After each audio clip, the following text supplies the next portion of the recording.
Hello friends, आज के इस टॉपिक में हम डिस्कस करेंगे marks theory of population growth. Population growth को लेके कई इकोनॉमिक्स ने अपने अपनी यहाँ पे थॉट्स, अपनी यहाँ पे सोच यहाँ पे हमें दिए हैं।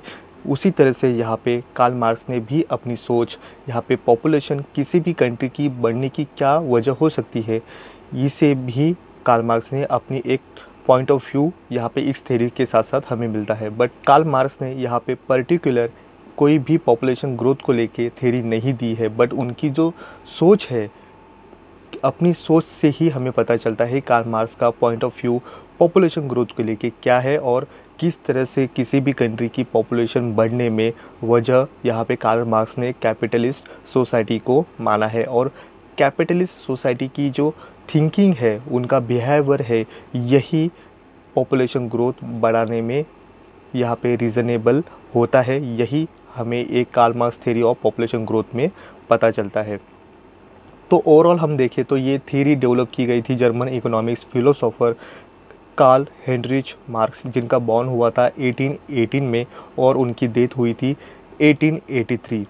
कार्ल मार्क्स एक ऐसे कंट्रोवर्शियल पर्सन रह चुके हैं जहाँ पे उनको प्यार करने वाले भी कई लोग हैं और उनसे नफ़रत करने वाले कई लोग भी हमें मिलते हैं। बट एक ऐसा समय भी था जहाँ पे कार्ल मार्क्स की सोच रूल कर रही थी वर्ल्ड के कई कंट्री में। एक ऐसा भी इरा यहाँ पे कार्ल मार्क्स की सोच में हमें पता चलता है। तो इसी के साथ हम देखें तो कार्ल मार्क्स ने ये थ्योरी दी है पॉपुलेशन की ग्रोथ की, तो ये आई है यहाँ पे क्रिटिस करते हुए माल्थियन थ्योरी ऑफ पॉपुलेशन, जहाँ पे पॉपुलेशन ग्रोथ एग्जैक्टली क्यों होता है ये फर्स्टली यहाँ पे डिस्कस किया था माल्थस ने। तो माल्थस ने ही यहाँ पे फर्स्टली पॉपुलेशन ग्रोथ को लेके एक थ्योरी दी थी और ये थ्योरी उन्होंने माल्थियन थ्योरी ऑफ पॉपुलेशन के साथ साथ यहाँ पे डेवलप की थी। ये थ्योरी में माल्थस अब बताते हैं कि दो तरह के यहाँ पे चेक्स होते हैं, एक होता है पॉजिटिव और एक होता है प्रिवेंटिव चेक्स। ये दो मेथड यहाँ पे उन्होंने एक्सप्लेन किए थे कि उन्होंने वजह ही ये बताई थी कि किसी भी कंट्री की अगर पॉपुलेशन को कंट्रोल अगर मैन्युअली नहीं किया जाएगा, प्रिवेंटिव चेक्स के द्वारा नहीं किया जाएगा, तो नेचर अपने आप पॉजिटिव चेक्स के द्वारा, जहाँ पे वॉर हो, ड्रॉट हो, फ्लूड हो, एपिडेमिक हो, सुनामी हो, इन तरह के नेचुरली यहाँ पे प्रॉब्लम क्रिएट होंगे और इससे ही नेचर अपने आप पॉपुलेशन को कंट्रोल में रख सकती है। इस तरह का मेथड यहाँ पे माल्थस ने अपनी थ्योरी में दिया। बट इन सब से बचने के लिए माल्थस ने और भी यहाँ पे सुझाव दिए थे। उन्होंने कहा है कि प्रिवेंटिव चेक्स के द्वारा भी हम इन पॉपुलेशन को यहाँ पे कंट्रोल में रख सकते हैं, जहाँ पे बर्थ कंट्रोल हो, लेट मैरिज करना हो, फैमिली प्लानिंग हो, सेलिबेसी हो, ये तरह के सभी अगर प्रिकॉशन हम लेंगे प्रिवेंटिव चेक्स के द्वारा, तो हम पॉपुलेशन को ग्रोथ को बचा सकते हैं। तो हम नेचुरली जो डिज़ास्टर हो सकता है, इनसे बचने के लिए एक अदर यहाँ पे ऑप्शन माल्थस ने दिए थे। बट माल्थस के इस पॉपुलेशन थ्योरी को लेके कई इकोनॉमिक्स अपनी अपनी सोच यहाँ पे देते हैं। बट ये माल्थियन थ्योरी ऑफ पॉपुलेशन एक माइलस्टोन बना था और उनका ये थॉट्स यहाँ पे कई स्टडी में यहाँ पे इन्वॉल्व है और उनका ये स्टडी भी उनकी थ्योरी करने में मजबूर हमें करती है। बट कई इकोनॉमिक्स यहाँ पे माल्थस के इस थ्योरी को क्रिटिस करते हुए कई यहाँ पे थ्योरी डेवलप की गई थी, जहाँ पे माल्थस के बाद demographic transaction theory of population हमें ये कहती है कि यहाँ पे पॉपुलेशन बढ़ने के स्टेजेस होते हैं, अप एंड डाउन होने वाली जो पॉपुलेशन की ग्रोथ है, डेमोग्राफिक सिचुएशन जो होती है ये भी रीज़नेबल होती है। और थर्ड यहाँ पे जो हमें थ्योरी मिलती है, थ्योरी में ऑप्टिमम थ्योरी ऑफ पॉपुलेशन हमें एक्सप्लेन करती है कि किस तरह से किसी भी कंट्री की जितनी भी जियोग्राफिकल कंडीशन है और उनमें अवेलेबल जो नेचुरल रिसोर्सेस है, इनके मुताबिक ही यहाँ पे उस कंट्री के पास पॉपुलेशन होना चाहिए। अगर लो पॉपुलेशन है या ओवर पॉपुलेशन है तो उस कंट्री के लिए ये हार्मफुल साबित हो सकती है। तो अगर बैलेंस पॉपुलेशन उस कंट्री को रिसोर्सेज को लेके अगर बैलेंस यहाँ पे होगा तो उसे ऑप्टिमम थ्योरी ऑफ पॉपुलेशन कहा जाता है। और फोर्थ यहाँ पे जो हमारे पास पॉपुलेशन थ्योरी को लेके मार्क्स ने जो थ्योरी दी है उसको आज हम डिस्कस करने वाले हैं, और जिसमें कार्ल मार्क्स ने यहाँ पे जो रीज़न बताया है पॉपुलेशन ग्रोथ बढ़ने की वजह सिर्फ और सिर्फ कैपिटलिस्ट सोसाइटी को उन्होंने एक्सप्लेन किया है। तो ओवरऑल हम देखें तो कार्ल मार्क्स ने ये थ्योरी देते हुए उनकी अगर लाइफ में हम यहाँ पे देखें तो हमें पता चलता है कि कार्ल मार्क्स अपनी इस थ्योरी में, या हम कहें उनका जो फील्ड रहा है, फिलोसॉफी हो, इकोनॉमिक्स हो, हिस्ट्री हो, पॉलिटिक्स हो, इन सभी में उन्होंने अपनी अपनी छाप छोड़ी है। कार्ल मार्क्स के लाइफ में अगर हम और भी देखें तो वो बहुत ही इम्पोर्टेंट पर्सन रह चुके हैं वर्ल्ड में। तो उनकी जो फेमस बुक थी वो थी वैल्यू, प्राइस एंड प्रॉफिट, जो 1844 में पब्लिश हुई थी। सेकेंड, द कम्युनिस्ट मैनिफेस्टो, जो माइलस्टोन बनी थी, वहाँ पे उन्होंने अपने दोस्त फ्रेडरिक ईगल के साथ साथ उन्होंने ये थ्योरी को, या हम कहें एक बुक को पब्लिश किया था 1848 में। और फ्रेडरिक ईगल के साथ ही उन्होंने दास कैपिटल ये 1867 में पब्लिश किया था, जिससे हम बाइबल ऑफ सोशलिज्म भी कहते हैं। जो बुक थी द कम्युनिस्ट मैनिफेस्टो, जो 1848 में पब्लिश हुई थी, ये पब्लिश आज के डेट में ऑलमोस्ट 200 से भी ज़्यादा लैंग्वेज में यहाँ पे ये बुक पब्लिश की गई है, और वर्ल्ड वाइडली यहाँ पे वेल नो यहाँ पे ये बुक्स हमें पता चलता है। तो कार्ल मार्क्स का जो दास कैपिटल है, जो दास कैपिटल ये 3 वर्जन में यहाँ पे पब्लिश हुआ था, और एक 4th जो वर्जन यहाँ पे पब्लिश हुआ था, तीनों का इंक्लूड यहाँ पे 3 बुक का दास कैपिटल का जो वर्जन है, एक 1 इंक्लूड ये 4th एडिशन, हमें पता चलता है कि किस तरह से ये दास कैपिटल इतनी भी पॉपुलर क्यों हुई थी। उसी के साथ हम माने तो फ्रेडरिक ईगल, जो कार्ल मार्क्स से बेस्ट फ्रेंड थे, जो जर्मन से बिलोंग करते थे, उनके साथ उन्होंने आजन्म उनकी दोस्ती निभाई है। उनका टाइम पीरियड रहा है 1822 1895। जर्मन फिलोसोफर के साथ साथ वो उभरे थे। उसी के साथ हम देखें कि कार्ल मार्क्स ने अपने लाइफ में जो इन्फ्लुएंस हुए थे वो फ्रेडरिक ईगल, ये जो फिलोसोफर थे जर्मन के, जो वेल नो फिलोसोफर थे, उनकी जो आइडियोलॉजी थी उसको उन्होंने क्रिटिस करते हुए उन्होंने जर्मन में एक अगेंस्ट जाते हुए, जर्मन से ही अगेंस्ट जाते हुए ये थ्योरी और उनकी सोच उन्होंने दी है। तो हेगल का जो इरा था, ये इरा कहता था कि आइडियलिज्म को मानता था, तो कार्ल मार्क्स का इरा मटेरियलिज्म इस कॉन्सेप्ट को मानता था। जो इरा था, कार्ल मार्क्स अपनी आइडियोलॉजी में कहते हैं कि किसी पर्सन को उल्टा अगर कर दिया जाए तो उस तरह से उनको दिखता है, बट उन्होंने मटेरियलिज्म इस कॉन्सेप्ट को आगे लेके उन्होंने कहा है कि अगर वही उल्टे इंसान को सीधा कर लिया जाए तो ये कॉन्सेप्ट हमें सीधा पता चलता है। तो इस तरह से हेगल के इस आइडियोलॉजी को भारी मात्रा में मार्क्स ने क्रिटिस करते हुए अपने थॉट्स यहाँ पे देते हुए जर्मन कंट्री से उन्होंने यहाँ पे अपोजिशन करके लिया था। कार्ल मार्क्स अपनी इस चेंजेस को, या हम उनको जब सोशल रिफॉर्मर कहते हैं तो उनको फादर ऑफ साइंटिफिक सोशलिज्म इस नाम से भी पहचानते हैं, और उसके बाद उन्होंने जो कम्युनिज्म में जो क्रांति लाई है उसकी वजह से भी उनको फादर ऑफ द कम्युनिज्म भी कहा जाता है। तो हम देखें कि 20th सेंचुरी के हाफ आते आते ऑलमोस्ट 1/3 कंट्री मार्क्स के सोच से या आइडियोलॉजी से यहाँ पे प्रभावित हो चुकी थी। उनके बाद जब लेनिन इन्होंने रशिया में यहाँ पे मार्क्स के आइडियोलॉजी को यहाँ पे रूल में लाने की कोशिश की, स्टालिन ने भी रशिया में लाने की कोशिश की, माओ ने चाइना में उनकी मार्क्स को, इस सोच को वहाँ पे भी अप्लाई किया था। बट इन तीनों ने भी जब मार्क्स की सोच को यहाँ पे अप्लाई किया, बट उनमें डिफरेंस उन्होंने मॉडिफाई करके मार्क्स की सोच को अप्लाई अपने अपने कंट्री में किया था, बट ये उतनी भी सक्सेसफुल नहीं रही, और उसकी वजह ही ये हुई थी कि उन्होंने मार्क्स के सोच में मॉडिफाई किया अपने अपनी थिंकिंग के अनुसार। तो इसके वजह से कुछ समय के बाद ये मार्क्स सोच वहाँ पे पूरी तरीके से अप्लाई नहीं हुई और सक्सेसफुली नहीं होती हुई हमें दिखाई देती है। तो उनके बाद जब हमें डिक्टेटरशिप यहाँ पे दिखाई देते हैं, हिटलर जर्मनी में, मुसोलिनी इटली में, फ्रांको को स्पेन में, हमें पता चलता है। उसके साथ जो हमें पता चलता है कि Marx was the great thinker of the history and he was the one of the few thinker in the history and respected as the real prophet. इस तरह के साथ हमें मार्क्स की सोच, वर्ल्ड में क्या उनकी इमेज बनती है, ये हमें पता चलता है। कार्ल मार्क्स का जब बॉर्न हुआ था तब वो 19वीं सेंचुरी का एक ऐसा इरा था जहाँ पे इंडस्ट्रियलाइजेशन बड़े मात्रा में यहाँ पे स्प्रेड होता हुआ दिखाई देता था, और कि जो एक्सपेंशन होते हुए एक नेगेटिव इफ़ेक्ट यहाँ पे इंडस्ट्री और यूरोप के अंदर यहाँ पे दिखाई देता था और स्प्रेड होता हुआ दिखाई देता था।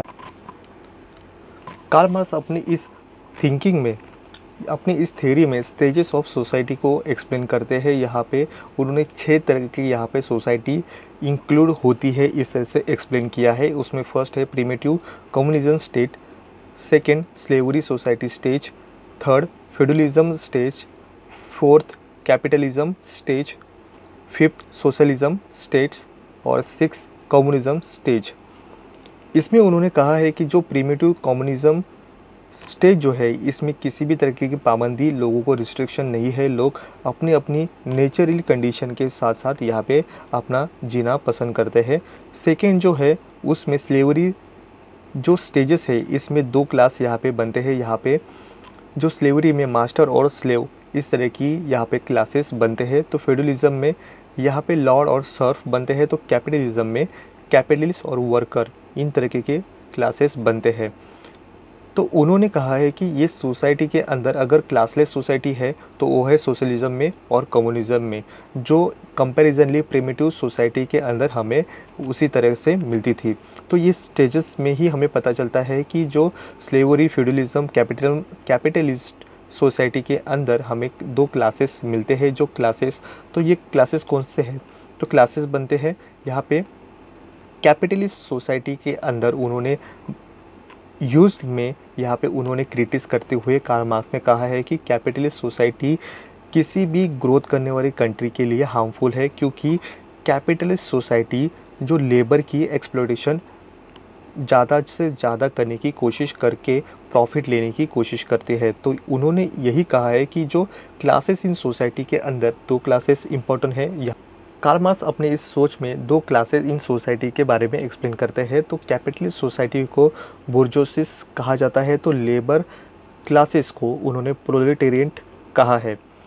तो उसी के साथ उन्होंने जो कैपिटल एक्सप्लेन किए हैं अपनी इस थ्योरी में, तो उन्होंने 2 तरीके के यहाँ पे कैपिटल मिलते हैं, इसे एक्सप्लेन किया है। तो कांस्टेंट कैपिटल यहाँ पे उन्होंने कहा है कि जिस तरह से यहाँ पे बिल्डिंग हो, इक्विपमेंट हो, लोगों के पास रहने वाली जो फैक्ट्री हो, उनके इन्हीं सभी चीज़ों को उन्होंने कांस्टेंट कैपिटल कहा है। तो वेरिएबल कैपिटल को उन्होंने लेबर फोर्सेस को इंक्लूड किया है। मार्क्स अपने इस सोच में यहाँ पे मेथड ऑफ प्रोडक्शन के 2 इम्पॉर्टेंट रोल को यहाँ पे एक्सप्लेन करते हैं। उसमें फर्स्ट है मोड ऑफ प्रोडक्शन, जहाँ पे उन्होंने कहा है कि मीन्स ऑफ प्रोडक्शन एग्जैक्टली क्या एक्सप्रेस करता है। तो यहाँ पे कहते हैं कि जो लैंड है, इंडस्ट्री है, फार्म है, फैक्ट्रीज है, इक्विपमेंट है, ये सभी यहाँ पे कॉमनली किसी एक पर्सन के हाथ में होना चाहिए, जो कैपिटलिस्ट सोसाइटी या हम कहें कि लैंडलॉर्ड जो है उनके पास होता है। उसी के साथ उन्होंने कहा है कि जो लैंडलॉर्ड है या हम कहें कि जो कैपिटलिस्ट सोसाइटी है उनमें जो ओनर है ये सोशली, पॉलिटिकली और स्पिरिचुअली वैल्यू इम्पोर्टेंट अपने हाथों में कमांड रखते हैं और ये ऑपरेट करते हैं खुद ब खुद, और सिर्फ और लेबर को वेजेस देते हैं, और ये वेजेस सिर्फ और सिर्फ उनको सब्सिस्टेंस लेवल तक का ही मिलता है। अपना जीने की जितनी ज़रूरत है उतना ही उनको दिया जाता है। तो यहाँ पे सेकंड जो मेथड है रिलेशन ऑफ द प्रोडक्शन, तो इसमें उन्होंने कहा है कि लेबर की जो डिस्ट्रीब्यूशन किए जाते हैं, जो स्किल है, सेमी स्किल है या हम कहें कि अनस्किल जो लेबर है, इनकी डिस्ट्रीब्यूशन इन लेवल के साथ साथ यहाँ पे लेबर की जाती है। उनके तरह से ही उन्हें यहाँ पे उनकी वेजेस भी डिसाइड की जाती है, और जो रिसोर्सेज है ये रिसोर्सेज के पूरी तरीके से यहाँ पे यूज़ यहाँ पे कैपिटलिस्ट सोसाइटी जो कैपिटलिस्ट है ये पूरी तरीके से करते हैं टेक्नोलॉजी का यूज़ करते हुए। उसी के साथ उन्होंने उनकी जो फैक्टर्स है, प्रोडक्शन के जो फैक्टर होते हैं वो खुद होते हैं, जो रिलेशन यहाँ पे बिल्ड करने में प्रोडक्शन को और भी इजीली हो जाते हैं। तो इसी तरह से यहाँ पे मोड ऑफ प्रोडक्शन और रिलेशन ऑफ द प्रोडक्शन, इन दोनों भी मेथड यहाँ पे कैपिटलिस्ट अपने हाथों में रखते हैं और रिमोट की तरह वो उसे यूज़ करते हैं, जो ऑपरेट अपने खुद के यहाँ पे सोच पे ही वो करते हैं। उसी के साथ हमें पता चलता है कि जो जीएनपी जो होता है कंट्री का, जीएनपी मीन्स यहाँ पे ग्रॉस नेशनल प्रोडक्ट, यहाँ पे ये इंक्लूड होता है C+V+S। तो यहाँ पे C इसका मीनिंग होता है कांस्टेंट कैपिटल, जो हमने कहा यहाँ पे land, industry, farm, factories, equipment और बिल्डिंग्स, इनको कांस्टेंट कैपिटल में। तो V एक्सप्रेस करता है वेरिएबल कैपिटल, जिसे लेबर फोर्स हम मानते हैं, और सरप्लस वैल्यू जो जनरेट किया जाता है कैपिटल ज़्यादा से ज़्यादा एक्सप्लॉयटेशन करते हुए लेबर का, यहाँ पे जो मैक्सिमम एक्सेस यहाँ पे जो प्रॉफिट हुआ है, प्रॉफिट को ही यहाँ पे सरप्लस वैल्यू यहाँ पे माना जाता है। तो इस तरह से C+V+S इसको यहाँ पे GNP ग्रॉस नेशनल प्रोडक्ट माना जाता है, उस कंट्री की बढ़ती हुई जो सरप्लस है, जो यहाँ पे इनकम है, इसी को ही यहाँ पे GNP ग्रॉस नेशनल प्रोडक्ट माना जाता है। तो यहाँ पे सरप्लस एग्जैक्टली है क्या? तो सरप्लस यहाँ पे जो मैक्सिमम लेवल की जो प्रॉफिट मिला है कैपिटलिस्ट सोसाइटी को, इसी को ही सरप्लस कहा जाता है। तो ये सरप्लस वैल्यू जनरेट किस तरह से होता है? तो जनरेट करने की मेथड यहाँ पे एक एग्जांपल के साथ हमें पता चलता है कि मान लेते हैं कि एक लेबर 10 घंटे वर्क करता है फर्स्ट स्टेजेस में, तो लेबर के 5 घंटे और प्रोड्यूसर के 5 घंटे, तो ऐसे दोनों मिला के 10 घंटे यहाँ पे डिस्ट्रीब्यूट होते हैं। बट यहाँ पे सरप्लस और भी यहाँ पे कैपिटलिस्ट सोसाइटी को चाहिए, तो वो क्या करेगा? तो 11 घंटे करेगा। 11 घंटे में से 5 घंटे लेबर को मिलेंगे प्लस प्रोड्यूसर के 6 घंटे। तो इस तरह से 11 घंटे डिस्ट्रीब्यूट होते हैं, 6 घंटे प्रोड्यूसर के लिए, 5 घंटे लेबर के लिए। तो और भी यहाँ पे सरप्लस वैल्यू अगर कैपिटलिस्ट सोसाइटी को चाहिए तो यहाँ पे किस तरह से होगा? तो और 11 घंटे किस तरह से डिस्ट्रीब्यूट होंगे? तो यहाँ पे लेबर के लिए 4 घंटे और प्रोड्यूसर के 7 घंटे। तो पहले सेकेंड जो स्टेज में यहाँ पे लेबर के लिए 5 घंटे थे, वो और कम करके 4 घंटे किए गए, और प्रोड्यूसर के जो 6 घंटे थे वो 6 घंटे की जगह अभी 7 घंटे यहाँ पे वो लेबर प्रोड्यूसर के लिए काम करेगा। तो यहाँ पे और भी अगर वैल्यू सरप्लस की जनरेट करना है तो कैपिटलिस्ट क्या करेगा? तो वो और घंटे बढ़ाएगा, 12 घंटे करेगा। उस लेबर के वर्किंग आवर को 12 घंटे के साथ साथ किस तरह से डिस्ट्रीब्यूट करेगा? तो उनमें से 3 घंटे यहाँ पे लेबर के लिए जितना प्रोडक्शन होगा वो 3 घंटे का ही लेबर को वेजेस मिलेगा, और प्रोड्यूसर 9 घंटे के जितने भी प्रोडक्शन के सरप्लस यहाँ पे क्रिएट होगा, यही सरप्लस। तो मैक्सिमम जो कॉस्ट टोटल प्रोडक्शन में से कॉस्ट माइनस करने के साथ साथ जो प्रॉफिट मिला है, वही प्रॉफिट को यहाँ पे सरप्लस वैल्यू कहा जाता है। तो इस तरह से फोर्थ स्टेजेस में 12 घंटे जिस तरह से डिस्ट्रीब्यूट हुए हैं, 3 घंटे का भी सब्सिस्टेंस लेवल का वेजेस यहाँ पे लेबर के लिए मिलेगा 3 घंटे के हिसाब से, और 9 घंटे जो वर्क करेगा लेबर, वो जो प्रोडक्शन यहाँ पे लिए जाएंगे उससे मिलने वाला प्रॉफिट यहाँ पे सिर्फ और सिर्फ यहाँ पे कैपिटलिस्ट लोगों का ही होगा। तो 9 घंटे में इतना जो प्रोडक्शन लिया जाएगा कैपिटलिस्ट सोसाइटी के अंदर, लेबर का एक्सप्लॉयटेशन हाई लेवल तक जाते हुए किया जाता है। तो इस तरह से सरप्लस वैल्यू जनरेट करने की वजह ही यहाँ पे आगे जाके पॉपुलेशन बढ़ने की वजह बन जाती है। तो ये किस तरह से होगा?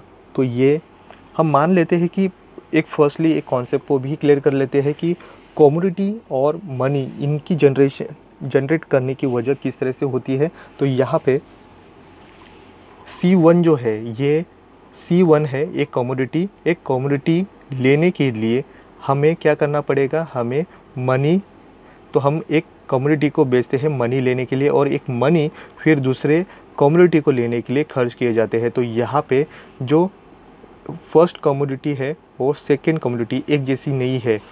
ये कमोडिटी को इसकी ज़रूरत अलग है, ये बेच के ही मनी मिली है और ये मनी दूसरी किसी कम्युनिटी को या हम कहीं गुड्स को लेने के लिए हम उसके लिए मनी खर्च करते हैं। तो मतलब इसकी जो वैल्यू है इसकी कम है और C2 जो है इसकी वैल्यू मनी के हिसाब से जो एक्सचेंज किया जाएगा इसमें वैल्यू C2 की ज़्यादा है। तो यहाँ पे C1 और C2 ये इक्वल नहीं है। उसी तरह से हमें पता चलता है कि यहाँ पे M1 है, ये मनी देके दूसरी कमोडिटी को लिया जाता है या हम कहें रॉ मटेरियल लिया जाएगा और इसी रॉ मटेरियल को यहाँ पे मॉडिफाई करके वो बेचेंगे तो हमें मिलने वाला जो मनी है ये मनी और भी ज़्यादा होगा। तो यहाँ पे M1 से बड़ा यहाँ पे M2 की वैल्यू मनी यहाँ पे ज़्यादा है। तो इसमें C जो है कमोडिटी को लिया जाएगा या गुड्स को माने जाएंगे और M1 और M2 ये हमें एक्सप्लेन करता है वो मनी का। तो यहाँ पे किसी भी मनी को और कमोडिटी की क्या वैल्यू यहाँ पे मॉडिफाई करने के बाद क्या वैल्यू बनती है इसको इन शॉर्टली यहाँ पे मार्क्स हमें एक्सप्लेन करते हैं। इस डायग्राम के साथ हम एक्सप्लेन करेंगे कि Martian cycle of population growth किस तरह से बढ़ती है और उसकी क्या वजह बन जाती है।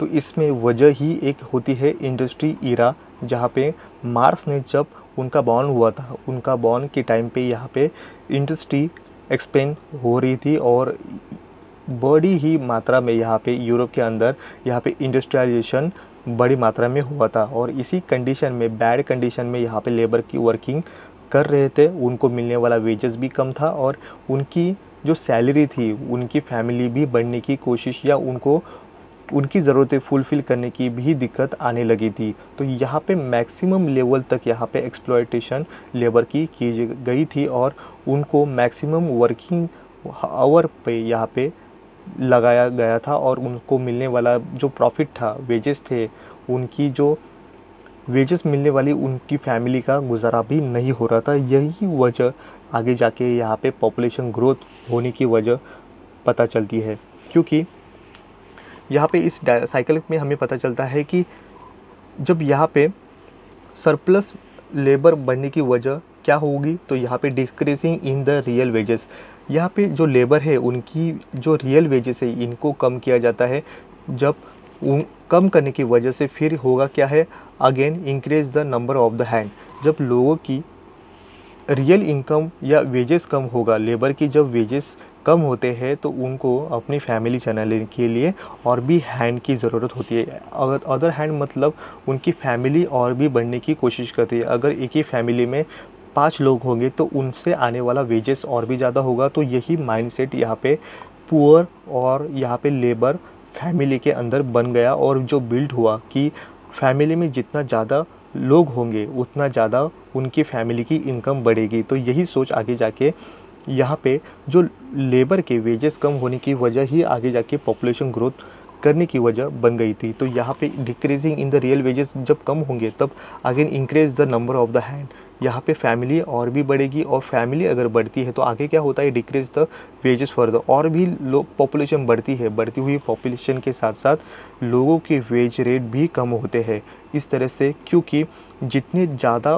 पॉपुलेशन उतनी कम अपॉर्चुनिटी ऑफ जॉब्स। तो जॉब अगर कम होंगे और ज़्यादा पॉपुलेशन होगी तो ऑब्वियसली यहाँ पे लोगों की वेजेस और भी कम होंगे। जो ज़्यादा कम वेजेस में काम करने के लिए रेडी है उसको ही हायर किया जाएगा। तो इसकी वजह से ही decrease of the wages further, और भी लोगों की इनकम कम होते हैं तो और इनकम या हम कहें वेजेस लोगों के कम होंगे तो इसका इम्पैक्ट होता है less income. Less income means यहाँ पे लोगों को मिलने वाला इनकम और भी कम होगा। तो और लोगों का इनकम कम होगा तो ऑब्वियसली लोग फेस करेंगे पॉवर्टी को। पॉवर्टी मीन्स यहाँ पे लोगों की अपनी ज़रूरतें पूरी नहीं होने की एक ऐसी स्टेज होती है कि अपनी ज़रूरत से मैक्सिमम लेवल तो नहीं होता बट मिनिमम अपनी ज़रूरतें पूरी करने की जो कोशिश होती है उसमें भी लोग अपनी कोशिश पूरी करने में फ़ेल होते हैं। इसी बॉर्डर लाइन पे लोग आते हैं पॉवर्टी लाइन में। अगर पॉवर्टी लाइन में आते हैं अपनी ज़रूरतें नहीं पूरी करते हैं तो क्या होता है, लोग पॉपुलेशन और बढ़ाने की कोशिश करते हैं। तो यहाँ पे पॉवर्टी जब होती है तो पॉपुलेशन जितने मेंबर फैमिली के अंदर ज़्यादा होंगे तो यहाँ पे इंक्रीज होंगे और भी फैमिली मेंबर। तो इसकी वजह होती है ग्रोथ ऑफ द पॉपुलेशन। इसकी वजह से ही मार्क्स कहते हैं कि साइकिल जो है, ये साइकिल शुरू होता है कैपिटलिस्ट जो क्लास है उनकी एक्सप्लोरेशन लेबर की करने की वजह से ही पॉपुलेशन को यहाँ पे बढ़ने की वजह यहाँ पे उन्होंने क्लियर की है। तो ग्रोथ ऑफ द पॉपुलेशन होगा तो होगा क्या, surplus labour. Surplus labour means यहाँ पे होता है कि ज़रूरत से ज़्यादा जितनी अपॉर्चुनिटी नहीं है जॉब के लिए, उतने भी उससे कई गुना यहाँ पे पॉपुलेशन बड़ी है। जो सरप्लस लेबर यहाँ पे इतनी बड़ी मात्रा में बढ़ी है कि यहाँ पे लोगों का ज़्यादा से ज़्यादा एक्सप्लॉयटेशन हुआ है, और पुअर लेबर जो कंडीशन है उनकी इतनी डिफ़िकल्टी उनकी जीने की होती है कि उनके सामने सिर्फ़ और सिर्फ रिप्रोडक्शन ज़्यादा होगा और लोग फैमिली और भी बढ़ाएंगे तो उनकी जो ज़रूरतें है वो पूरे करने के लिए ज़्यादा हैंड होंगे तो ज़्यादा इनकम होगी। यही सोच माइंडसेट यहाँ पे क्लियर होता है। तो यहाँ पे बर्थ रेट बढ़ने की कोशिश ज़्यादा होती है, लोगों को यहाँ पे फोकस मिलता है, सपोर्ट मिलता है वर्किंग हैंड ज़्यादा होने का। तो इसकी वजह से ही यहाँ पे पॉपुलेशन ज़्यादा बढ़ती है, पॉवर्टी बढ़ती है, और यही रीज़न यहाँ पे पॉपुलेशन बढ़ने की वजह ही यहाँ पे इस तरह से क्रिएट होती है। तो इसके आगे जाके और भी क्रिएशन यहाँ पे क्या होगा, और भी प्रॉब्लम्स क्रिएट होते हैं। क्या होते हैं, तो यहाँ पे टेक्नोलॉजी जो वेरिएबल यहाँ पे जो कैपिटल है इसको यहाँ पे कैपिटलिस्ट यहाँ पे इन्वेस्ट करते हैं। इन्वेस्ट करने की वजह यहाँ पे टेक्नोलॉजी को ज़्यादा फोकस कर देते हैं। टेक्नोलॉजी का यूज़ ज़्यादा होगा तो यहाँ पे लेबर भी और भी कम होंगे। तो यहाँ पे जो पॉवर्टी को जूझ रही हुई पॉपुलेशन है, ये पॉपुलेशन में और भी प्रॉब्लम क्रिएट होते हैं। वो होते हैं उनको एजुकेशन सही तरीके से नहीं मिला है, उनका हेल्थ इशू यहाँ पे देखने वाला कोई नहीं है, और भी यहाँ पे उनको प्रॉब्लम क्रिएट होते हैं। बढ़ती हुई पॉपुलेशन है, उनको खाने पीने के लिए लगने वाली ज़रूरत है, लिविंग स्टैंडर्ड उनका गिरता है, उनकी वैल्यू और भी गिरती है, वेजेस भी गिरते हैं। लोग सब्सिस्टेंस लेवल की वेज रेट को लेने के लिए भी यहाँ पे तरसने वाली कंडीशन यहाँ पे दिखाई देती है। सोसाइटी के अंदर कंपटीशन बड़ी मात्रा में यहाँ पे जीने के लिए होती है, जहाँ पे छोटे छोटे वेज रेट पे भी लोग काम करने के लिए तैयार होते हैं। इस तरह की बड़ी दिक्कत यहाँ पे इस सोसाइटी के अंदर दिखाई देती है। तो ओवरऑल हम देखें तो इनकी सभी वजह की वजह से ही यहाँ पे मिजरी यहाँ पे हो सकती है सोसाइटी के अंदर। एक ऐसी बड़ी यहाँ पे जो डिजास्टर यहाँ पे नेचर के द्वारा भी आ सकती है, जहाँ पे लोग जीने की वजह से, भूखमरी की वजह से भी मर सकते हैं। कोई भी यहाँ पे कंडीशन यहाँ पे क्रिएट हो सकती है, जहाँ पे वॉर हो, ड्रॉट हो, फ्लूड हो, एपिडेमिक हो, सुनामी हो, इस तरह के कई प्रॉब्लम यहाँ पे आ सकते हैं, जहाँ पे बड़ी हुई पॉपुलेशन उस कंट्री के लिए, जहाँ पे किसी को एजुकेशन नहीं है, किसी को पूरी तरीके से यहाँ पे लिविंग स्टैंडर्ड अच्छा नहीं है, तो एक ऐसी कंडीशन और ऐसी पॉपुलेशन उस कंट्री के लिए हार्मफुल साबित हो सकती है।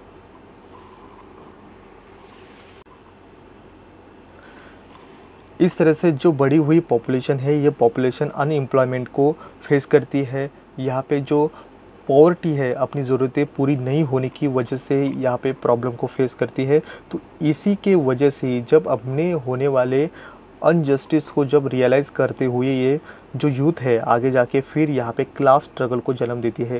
क्लास स्ट्रगल को यहाँ पे ह्यूमन हिस्ट्री में इम्पॉर्टेंट रोल मानती है, जहाँ पे लोगों को अपनी जब अन इक्वलिटी को यहाँ पे रियलाइज़ होगा तो यहाँ पे बिलीव होगा खुद पे, और यहाँ पे लोग भगवान पे यहाँ पे बिलीव करना स्टॉप कर देते हैं, और पावरफुल क्लास को यहाँ पे रूल करते हुए जो पुअर पीपल है ये अपनी ज़रूरतें, अपने डिमांड को पूरी करने के लिए उतरते हैं। तो यहाँ पे जो कॉन्फ्लिक्ट होता है कैपिटलिस्ट और लेबर के साथ साथ यहाँ पे दिखाई देगा। फिर यहाँ पे ट्राई करेंगे कि पॉलिटिकल कंट्रोल यहाँ पे लेबर वर्क, या हम कहें कि जो यूनियन है, यूनियन क्रिएट करने की भी कोशिश यहाँ पे लेबर यूनियन किया जाता है। और इसी तरह से यहाँ पे जो मेथड ऑफ प्रोडक्शन है इनमें भी चेंजेस दिखाई देते हैं। तो यहाँ पे मार्क्स कहते हैं कि जब यहाँ पे क्लास स्ट्रगल स्टार्ट होता है तब यहाँ पे destruction of the capitalist society को भी यहाँ पे हमें पता चलता है, क्योंकि जब लेबर को अपनी यहाँ पे जो ज़रूरतें अपनी पता चलती है तो यहाँ पे कैपिटलिस्ट सिस्टम को भी यहाँ पे डिस्ट्रॉय होने में समय नहीं लगेगा। तो यहाँ पे कैपिटलिस्ट दूसरे कैपिटलिस्ट को डिस्ट्रॉय करने की कोशिश यहाँ पे करता है, क्योंकि यहाँ पे डिक्लेन करता है लोगों की, यहाँ पे जो सेंट्रलाइजेशन यहाँ पे कैपिटलिस्ट सोसाइटी का बनता है तब यहाँ पे जो कैपिटलिस्ट सोसाइटी की यहाँ पे जो प्रॉफिट है ये भी लॉस करना स्टार्ट कर देते हैं। तो यहाँ पे लेबर की पावर जब बढ़ती है तब ट्रेड यूनियन भी बढ़ते हैं। लोगों को रियलाइज़ होता है कि कैपिटलिस्ट सोसाइटी ने किस तरह से लेबर पे किया हुआ एक्सप्लॉयटेशन है और क्या उन पे बीती है। तो ये रियलाइज़ होने के बाद ही यहाँ पे डिक्लेन करता है rate of profit. Capitalist society का जब यहाँ पे प्रॉफिट कम होगा तो एक दूसरे के साथ साथ कैपिटलिस्ट सोसाइटी यहाँ पे कंपटीशन में उतरती है और एक दूसरे की यहाँ पे डिस्ट्रॉय करने की वजह बन जाती है। एक कैपिटलिस्ट सोसाइटी दूसरे कैपिटलिस्ट सोसाइटी को डिस्ट्रॉय करने की वजह ही यहाँ पे बनती है, क्योंकि यहाँ पे जो पुअर जो लेबर है, लेबर अपना क्लास स्ट्रगल यहाँ पे शुरू होता है और अपनी डिमांड पूरी करने की कोशिश करता है। तो ये ऐसा चेंजेस कब आएगा जब यहाँ पे एक कैपिटलिस्ट दूसरी कैपिटलिस्ट सोसाइटी को डिस्ट्रॉय करने की वजह यहाँ पे organic composition of the capital, जब यहाँ पे ये इम्पोर्टेंट रोल करता है। जब यहाँ पे ऑर्गेनिक कंपोजिशन ऑफ कैपिटल बढ़ता है तो यहाँ पे कैपिटलिस्ट को मिलने वाला प्रॉफिट कम होता है, क्योंकि इस मेथड में जो organic composition of the capital है इनमें जो वेरिएबल कैपिटल है यहाँ पे कम किए जाते हैं और जो कांस्टेंट जो यहाँ पे कैपिटल है इनमें इंक्रीज किया जाता है। जहाँ पे इंडस्ट्री है, इक्विपमेंट है, टूल्स है, फैक्ट्री है, मशीनरी है, इनमें इन्वेस्टमेंट यहाँ पे कैपिटलिस्ट ज़्यादा मात्रा में करता है और लेबर को कम से कम करने की कोशिश करता है। तो इनका जो यहाँ पे जो रिएक्शन होता है या इम्पैक्ट होता है, इन्वेस्टमेंट कांस्टेंट कैपिटल में ज़्यादा किया जाएगा और डिक्रीज़ किया जाएगा लेबर स्किल को। तो यहाँ पे वेरिएबल फैक्टर कम होने की वजह से होता है क्या है कि फोकस किया जाएगा, मैक्सिमम प्रॉफिट लेने की कोशिश किया जाएगा। तो यहाँ पे एक समय तक यहाँ पे मशीनरी भी प्रोडक्शन देने की कैपेसिटी भी कम होती है। तो यहाँ पे लिमिटेशन ऑफ कांस्टेंट कैपिटल का भी यहाँ पे आता है।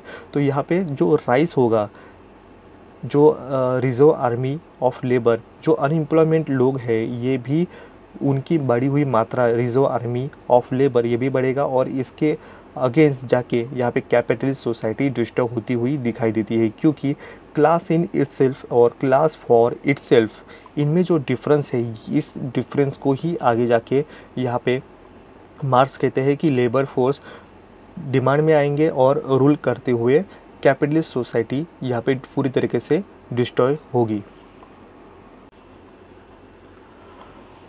मार्क्स अपने इस कॉन्सेप्ट में कम्युनिज्म सोसाइटी को इम्पोर्टेंट मानते हैं और वो कहते हैं कि इसी सोसाइटी के अंदर नो क्लास ये सिचुएशन होगी, जो अल्टरनेटिव वे है इकोनॉमिक डेवलपमेंट का। मार्क्स और ईगल इन्होंने ये कम्युनिज्म सोसाइटी को बनाया है। कम्युनिज्म को कहे कि एग्जैक्टली ये है क्या, तो ये है मिक्सअप सोशलिज्म प्लस साइंस, इन दोनों का कॉम्बिनेशन यहाँ पे कम्युनिज्म को यहाँ पे कार्ल मार्क्स कहते हैं। इससे पहले भी कई इकोनॉमिक्स यहाँ पे और फिलोसोफर इन्होंने ये कम्युनिज्म कॉन्सेप्ट ये देने की कोशिश की, बट यहाँ पे कई इकोनॉमिक्स फिलोसोफर ये कम्युनिज्म को बनाने में फेल हुए दिखाई देते हैं। बट ये इसका जन्म ही कम्युनिज्म का जन्म ही यहाँ पे कैपिटलिस्ट सोसाइटी को क्रिटिस करते हुए ही मार्क्स ने यहाँ पे उनसे बनाया है। तो यहाँ पे फेयरली डिस्ट्रीब्यूशन होता है, प्रॉफिट एबिलिटी लोगों की क्या है, इस तरह से ही सभी लोगों के अंदर यहाँ पे डिस्ट्रीब्यूशन सही तरीके से इक्वली होता है। यहाँ पे ट्रेड यूनियन वर्कर यहाँ पे सभी को इम्पोर्टेंट राइट दे देते हैं। प्राइवेट प्रॉपर्टी का सिस्टम ही नहीं होता, यहाँ पे फैमिली सिस्टम नहीं होता है, फ्री एजुकेशन दिया जाता है। और जो कॉन्सेप्ट है यहाँ पे कम्युनिज्म का, ये सेंट्रलाइजेशन किया जाता है, गवर्नमेंट को ही सभी लोगों की वेल्थ और लोगों का जो हेल्थ है इसके बारे में यहाँ पे देखना होगा। तो यहाँ पे abolition of the child labour भी नहीं होता है। तो इन शॉर्टली हम कहें कि ये जो मार्क्स का जो एक ड्रीम यहाँ पे जो सोसाइटी है इसे यूटोपिया कहा जाता है। एक ऐसी इमेजिनरी है यूटोपिया जहाँ पे परफेक्ट सोसाइटी उन्होंने मार्क्स ने कहा है, बट यहाँ पे ये रियलिस्टिक में एग्जिस्ट नहीं करता है। रियल लाइफ में ये सोसाइटी कभी बनी ही नहीं है। जो बनी है यहाँ पे रशिया और चाइना में, जहाँ पे स्टालिन हो, यहाँ पे लेनिन हो, स्टालिन हो, माओ हो, उन्होंने रशिया और चाइना में इसका इम्प्लीकेशन करने की कोशिश यहाँ पे मार्क्स के सोच को दिखाया, पर यहाँ पे मॉडिफाई करने की वजह से ही यहाँ पे जो सोसाइटी है ये सोसाइटी पूरी तरीके से रियल में नहीं बनी। तो एक इमेजिनरी सोसाइटी ही यहाँ पे मार्क्स की बनती हुई रह गई है। तो इन शॉर्टली हम कहें कि ये थ्योरी हमें एक्सप्लेन करती है कि किस तरह से कैपिटलिस्ट सोसाइटी की यहाँ पे जो सरप्लस वैल्यू जनरेट करने की वजह से ही यहाँ पे एक्सप्लॉयटेशन किया जाता है लेबर का, और इसके वजह से ही यहाँ पे पॉपुलेशन ग्रोथ बढ़ने की वजह यहाँ पे होती है। तो यही हमें जहाँ पे ये थ्योरी मिलती है, ये थ्योरी पूरी तरीके से क्रिटिस करते हुए माल्थियन थ्योरी ऑफ पॉपुलेशन ग्रोथ को ये सही तरह का नहीं है। यही ये सोच कार्ल मार्क्स की सोच से हमें पता चलता है कि क्या वजह है यहाँ पे पॉपुलेशन ग्रोथ होने का। तो और लास्ट में यहाँ पे जो क्रिटिस किए गए हैं इस थ्योरी पे क्या है, इसे हम एक्सप्लेन करेंगे। तो इसमें फर्स्ट है, marks idea is not a universal, not applicable everywhere equally. इस थ्योरी में जहाँ पे पॉपुलेशन ग्रोथ को लेके उन्होंने मार्क्स ने जो एक्सप्लेन किया है कि यहाँ पे उनकी जो आइडियोलॉजी है ये यूनिवर्सल नहीं है। उन्होंने जिस तरह से यहाँ पे कम्युनिज्म को नज़र में रखते हुए ही ये थ्योरी, या हम कहें कि उनकी एक कॉन्सेप्ट, उनकी आइडिया हमें मिलती है जो यूनिवर्सल नहीं है। इसमें कई इकोनॉमिक्स यहाँ पे क्रिटिस करते हुए हमें इस थ्योरी को मिलते हैं। सेकेंड पॉइंट हमारा बनता है, ignore the physical environmental like the climate, soil, fertility. Population बढ़ने की वजह यहाँ पे इन्वायरमेंट भी होता है, किसी कंट्री का क्लाइमेट होता है, सॉइल होता है, फर्टिलिटी लेवल भी होती है। यहाँ पे इन सभी को यहाँ पे मार्क्स ने इग्नोर करते हुए इस थ्योरी को डेवलप किया है। हमारा थर्ड यहाँ पे पॉइंट बनता है, this theory criticise on the capitalist society. ये थ्योरी यहाँ पे हमें पता चलता है कि क्रिटिस करते हुए ही मार्क्स ने कैपिटलिस्ट सोसाइटी किसी की भी कंट्री की ग्रोथ और डेवलपमेंट को किस तरह से हार्मफुल है और ये रियलिस्टिक नहीं लगता, जहाँ पे उन्होंने कैपिटलिस्ट सोसाइटी ही यहाँ पे लेबर का एक्सप्लॉयटेशन करने की वजह से ही यहाँ पे पॉपुलेशन ग्रोथ होने की वजह बनती है। जहाँ पे लेबर के वेजेस कम होते हैं, उनकी सब्सिस्टेंस लेवल, जीने की जो सब्सिस्टेंस वेजेस है ये कम होने की वजह से ही पॉपुलेशन ग्रोथ होता है, जो उन्होंने कैपिटलिस्ट सोसाइटी को यहाँ पे क्रिटिस किया है। हमारा नेक्स्ट पॉइंट बनता है, ignore the faith and religions.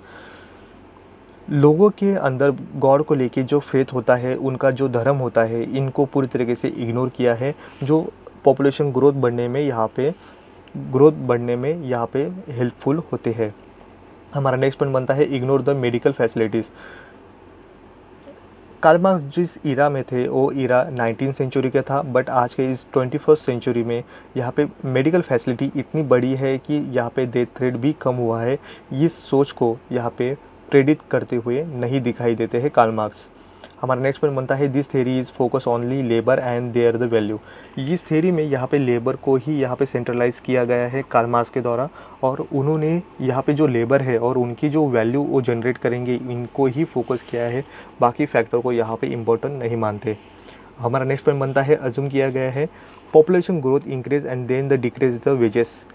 Karl Marx अपने इस थ्योरी में एक्सप्लेन करते हुए दिखाई देते हैं कि जब पॉपुलेशन ग्रोथ बढ़ती है तब यहाँ पे उस कंट्री में जो लेबर है उनके वेजेस यहाँ पे डिक्रीज करना स्टार्ट कर देते हैं, जो रियलिस्टिक नहीं लगता। हमारा नेक्स्ट पॉइंट बनता है, ignore the socio economic factors. किसी भी कंट्री की जो इकोनॉमिकली और सोशली जो फैक्टर्स होते हैं ये भी यहाँ पे इम्पोर्टेंट रोल निभाते हैं, जहाँ पे लोगों की वेजेस, उनकी इनकम और उस कंट्री की जो नेशनल इनकम है, जीडीपी है, इनको भी यहाँ पे इम्पैक्ट करती हुई सोशल इकोनॉमिक फैक्टर यहाँ पे कार्ल मार्क्स के द्वारा इग्नोर किया गया है। हमारा नेक्स्ट पॉइंट बनता है, supported to communism society. Karl Marx अपने इस थ्योरी में यहाँ पे कम्युनिज्म सोसाइटी किस तरह से यहाँ पे आए और किस तरह से लोगों को इक्वली ट्रीटमेंट दे, इसको ही सपोर्ट करते हुए दिखाई देते हैं। हमारा लास्ट पॉइंट बनता है, ignore the importance of the capitalist society. Capitalist society किसी भी कंट्री की ग्रोथ बढ़ाने में कई गुना यहाँ पे हेल्पफुल हो सकती है, इसको पूरी तरीके से नज़रअंदाज करते हुए कार्ल मार्क्स ने कैपिटलिस्ट सोसाइटी को यहाँ पे क्रिटिस करता हुए ही ये थ्योरी बनाई हुई है, और हमें उनकी सोच में ही कैपिटलिस्ट सोसाइटी को किसी भी कंट्री को डेवलप होने में ये हार्मफुल है, और किसी भी कंट्री ग्रोथ नहीं कर पाएगी जब यहाँ पे कैपिटलिस्ट सोसाइटी होगी। इसी सोच को लेके ही मार्क्स अपनी इस थ्योरी को एक्सप्लेन करते हैं। तो आज के इस वीडियो में बस इतना ही। Thank you.